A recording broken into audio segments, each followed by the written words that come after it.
Welcome to Think Energy, a podcast that dives into the fast-changing world of energy through conversations with industry leaders, innovators, and people on the front lines of the energy transition.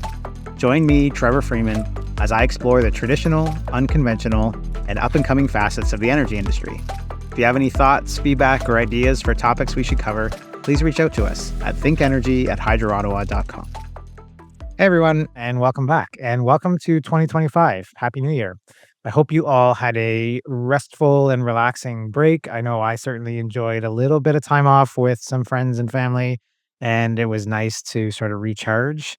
But here we are at the start of a new year. It's 2025, early January. The whole year is ahead of us, and there's lots of work to do. And being in the energy sector means there's lots of change ahead. On that note, today we thought we'd dive into some of the areas that we think might shape or influence or be areas to watch for when it comes to energy in 2025. There's no such thing as a quiet or standstill year when it comes to the energy sector. 2025 will be no different. So we thought we'd take a look at some of the things that we think might sort of hit the headlines or really drive change. So, without further ado, let's dive into those areas. Area number one is politics. So, energy is political, and energy shapes politics, and politics shapes energy. And that's the same every year. But 2025 is shaping up to be a pretty significant year when it comes to political change that might impact energy policy. So, to start with, we are mere days away, a little over a week away as I record this, from a new US administration. The Trump administration will take over on January 20th. And like any change in administration in what is arguably the biggest economy in the world, that will have an impact on climate change policy, energy policy, the flow of goods across borders. There's talk of tariffs between Canada and the US. So just because it is in the United States, that doesn't mean it won't impact us here in Canada. So we'll be looking to see what change that does bring, how that influences politics and energy policy and the flow of goods and all of those things that can impact what we do with energy. A little bit closer to home, however, we also have some change potentially coming. Here in Ontario, at least, we are looking at potentially two elections this year. So to start with, there's the federal election. It is very, very likely, almost a sure thing, that we will see a federal election in the coming months. Justin Trudeau has recently announced his resignation, which will almost definitely trigger an election. So we could be looking at a new government or a new mandate for the existing government. So what might that mean?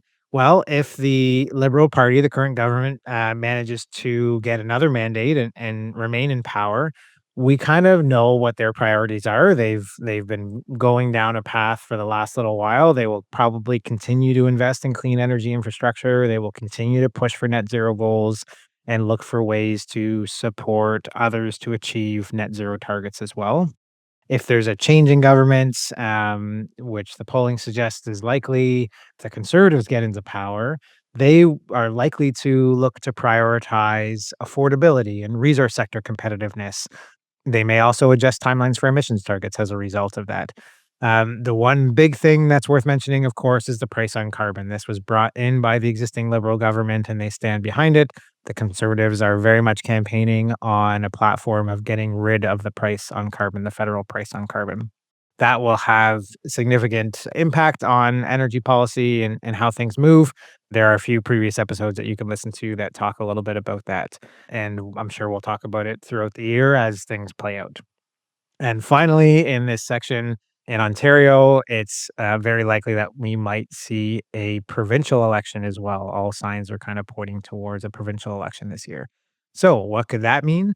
Well, similarly, our existing government has kind of made their energy policy known. We know what their focus is. So, they are focused on expanding our traditional energy mix. So, nuclear, some natural gas, as well as some investments in renewables in order to make sure that the grid can handle growth and electrification and the sort of rising demand that we're seeing.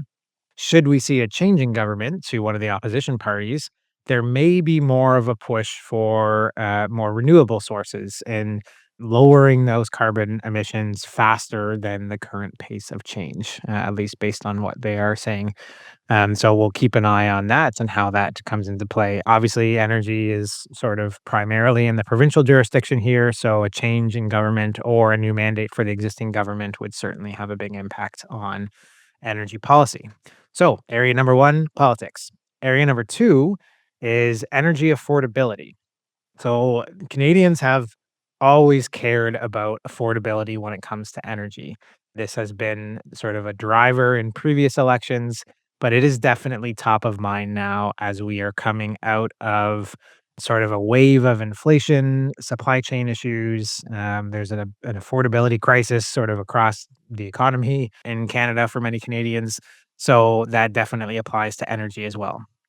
What does this mean? Well, it certainly will influence the way many people vote in the elections that I just mentioned. So look for Canadians to be wanting to know what those political parties' stance is on energy and energy affordability. It may also impact the pace of adoption of decarbonization measures and electrification and some of those energy transition pieces that we're seeing. So if folks are struggling with the affordability of their bill, that means they are not likely to invest in large upfront capital cost items to change that. On the other hand, Canadians will be looking for ways to reduce their energy costs. And so maybe some of these items that might help reduce electricity costs will become more attractive to Canadians. They will also be looking for programs to help them with this. And the province just recently announced their new incentive structures or the new iteration of Save on Energy incentive programs called the Home Renovation Savings Program here in Ontario. And Canadians will likely want to take advantage of that to help upgrade equipment, make their homes more efficient. There's a commercial stream for that as well. So businesses and institutions will also be looking to take advantage of that to address energy costs.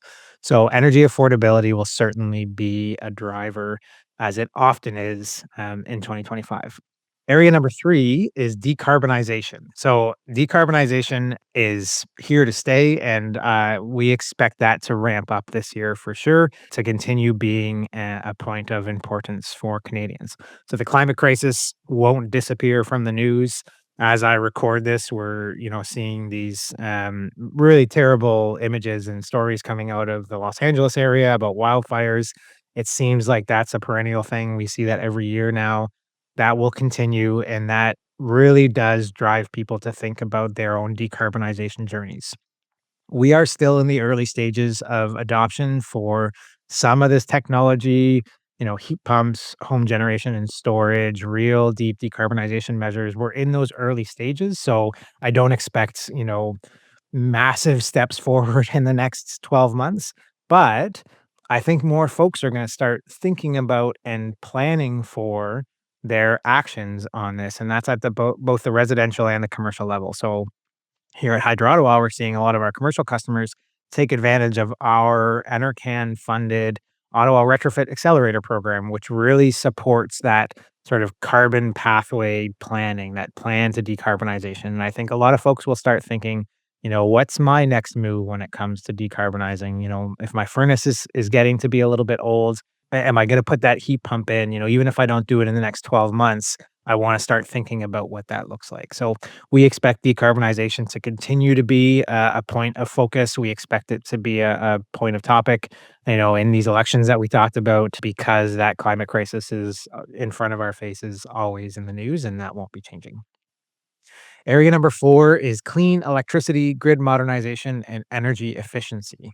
So in keeping with the previous point, decarbonization, electrification is one of the main tools to decarbonize. And we are moving to changing some of those end uses from fossil fuel combustion to electricity. So things like heating our homes, our spaces, our water, and transportation, how we get around, what we drive, what sort of public transportation we take. The solution to these things when it comes to climate change is primarily electricity. So, in order to make sure that we have enough electricity and that the electricity we have is clean enough to support that, we will see more movement towards this in this year. So, just in December, before the end of the year, December 2024, the federal clean electricity regulations were finalized. And these regulations kind of chart a path to decarbonizing electricity generation in Canada by 2050. You'll notice that that's a change in date. The previous target was going to be 2035, but over the course of the last little while, the federal government has come out and said, yeah, look, we think it's more realistic to set 2050 as a target. So that is the new target. And the federal government's investing significant money behind this. There's $60 billion to help this general move towards decarbonizing our electricity generation and to make sure that that's done in a way that keeps energy affordable for Canadians.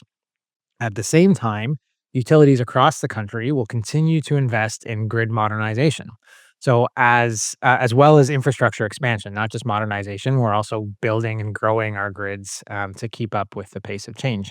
But we need to also be able to leverage more DERs on the grid, so more distributed energy resources, small scale solar generation, things like that. So we will continue to see utilities make steps in that direction. They will look to levels of government to support those initiatives through programs and funding and regulatory change. So we will continue to see that change in grid modernization. And I know it's definitely a big topic for us here at Hydro Ottawa. And finally, in this section, energy efficiency. Energy efficiency is not new. It's been around for quite a while. In fact, it was the primary focus kind of before we shifted a little bit more towards thinking about carbon. But we cannot fully decarbonize, we cannot fully electrify without significant energy efficiency. We just won't be able to affordably build the infrastructure we need if we're not using energy in an efficient way. So that will continue to be a focus. And in fact, I mentioned the new incentive programs from the province of Ontario. That is very much designed to support ongoing energy efficiency measures. So we will continue to see that as a focus in 2025. And our final area, area number 5, is technology. So there is no year anymore. In fact, maybe there never was, where technology doesn't continue to grow and expand and evolve in ways that we couldn't even imagine. And it does seem like the pace of change is picking up, but I think that's kind of normal. So we will see technology that supports or augments the energy transition continue to evolve in 2025. And the ways that technology influence that really, we have an idea on some of them. And it'll be interesting to look back in 12 months at what we know in December 2025 that we didn't even know here today in January. So, a couple specific areas, we're seeing EV technologies continuing to evolve. We will see continued EV adoption throughout the year. Year over year of the last 5 years, EV adoption in Canada has increased steadily. In July of 2024, zero emission vehicles hit almost 14% of market share. We can expect that to continue increasing. As that happens, more charger technology out there, more sort of not just the physical charger, but the ways that those chargers interact with the grid, more control over that, to make sure that we're managing charging in an appropriate way. The role of AI is really going to be interesting to watch this year. So AI, of course, is all over the news across all sectors of the economy, but certainly in the energy sector, it has a role to play. And there's kind of two facets to that. The first is the role that AI might play in helping us manage our energy costs, our energy usage, and that's both at the consumer level. So what will AI help me do in my home to manage my energy costs, to manage the sort of cleanliness of my energy? Let's say I want to really focus on just, green energy when the grid is at its cleanest and try and avoid it when it's maybe more carbon intensive. What's the role of AI in that? This is likely a multi-year stretch. I'm not saying that we're going to sort of have all those questions answered by the end of this year, but I think we will see movement in that direction over the course of this year. And then also at the utility level, what's the role of AI in helping utilities manage the grid? Understanding where there are feeders that are increasing or that are getting near capacity limits and needing to shift. Again, this is not a 12-month exercise. This is a multi-year exercise, but I expect we will maybe see some movement in that direction. The other way that AI and the increasing role of AI will impact the energy sector is just purely from an energy needs perspective. So AI is an order of magnitude higher when it comes to the amount of computing power that is necessary. So that, the kind of stat that gets thrown around is that a chat GPT search uses about 10 times more energy as a standard Google, search, a search engine search.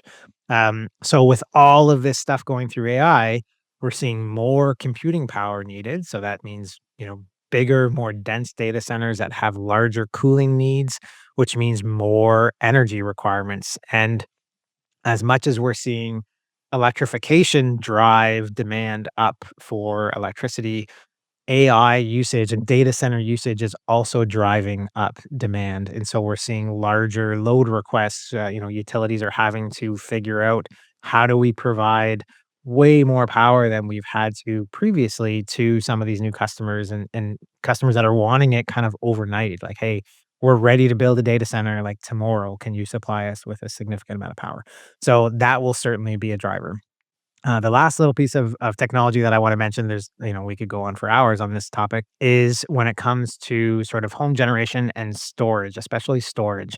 Solar panels have kind of been around for a while now. We've seen that really precipitous drop in price when it comes to solar technology, and that continues. But home or sort of behind the meter storage is really becoming a thing that is more realistic than it has ever been before. So the incentive programs that I've brought up a couple times here in the province of Ontario now provide an incentive to put in a behind the meter battery in your home. And the role that those will play, we're only just beginning to see, helping customers manage their energy costs, you know, charge that with your solar panels and then use the battery during peak times or charge it during off-peak times and use it during peak times, managing costs, redundancy and resiliency, and, helping you out with a bit of a bridge during times of outage will be really important. And, we're seeing that at the household level, but we're also going to see that on a much bigger scale at the commercial level. So commercial customers are also looking at what's the role of battery storage to help them manage costs, and then even one next level up at the grid level. So we are seeing large scale battery storage projects that will support sort of grid management, help manage peaks for utilities so that they can, defer or delay or reduce the size of that infrastructure build. If they can manage to rely on batteries for those handful of times a year when we spike into those peaks, then that helps out with grid planning. So those are some of the technology pieces that we expect to see really kind of flourish or take it to the next level in 2025. Again, all of these things are not short-term projects. 2025 will see some change, but these are like multi-year things that will go on beyond that. So those are the areas that we think will kind of drive change or be areas to watch for this year. You can likely expect some conversations on the podcast about that over the course of the year, because certainly they will be making news and there's some really interesting folks working on some really interesting things when it comes to those areas. But was there anything that we didn't identify that you're kinda keeping your eye on? Is there anything that you think we should be keeping our eye on or that you're keeping a look at? Feel free to let us know. You can reach out to us at thinkenergy@hydroottawa.com. As always, we love to hear your thoughts and feedback. We love to hear kind of your ideas for topics or episodes, that we should do or guests that we should have on the show. We're going to continue to explore with format this year. So we'll definitely keep talking to some really smart folks. We will throw out a few more of those kind of explainer episodes where we try to demystify a complex or maybe unseen topic when it comes to the energy sector. But whatever we do, we look forward to having ongoing conversations with you guys and hearing your feedback. And this is the kind of stuff that we just love talking about. So thanks for listening. Happy New Year. And we look forward to chatting to you next time. Thanks for tuning in to another episode of the Think Energy podcast. Don't forget to subscribe wherever you listen to podcasts, and it would be great if you could leave us a review. It really helps to spread the word. As always, we would love to hear from you, whether it's feedback, comments, or an idea for a show or a guest. You can always reach us at thinkenergy@hydroottawa.com.